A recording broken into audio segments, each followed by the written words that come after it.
ça va? Ça va bien, merci, ça va.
Pour l'instant, on doit rendre grâce à Dieu et saluer le déroulement normal des choses.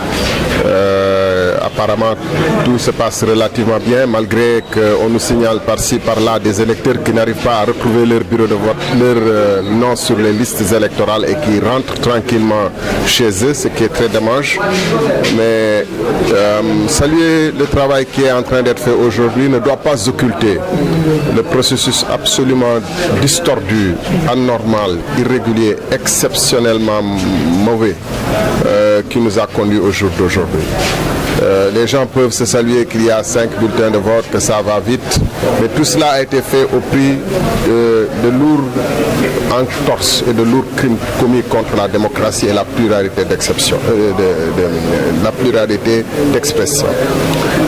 Il faut se rappeler que d'énormes pans de notre société ont été privés du droit d'avoir leur candidat et de pouvoir ainsi s'exprimer. On est d'ailleurs face à une élection où beaucoup se demandent pour qui voter parce que simplement on procède par élimination plus que par choix de cœur. Donc on est dans un processus anormal.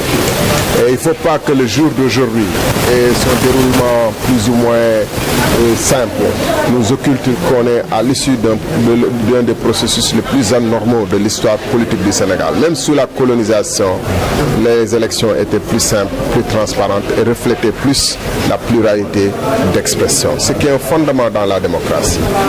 Ce n'est pas tant le nombre d'électeurs ou de candidats qui manquent. On peut organiser tout cela. Le Nigeria hier, c'était 72 candidats.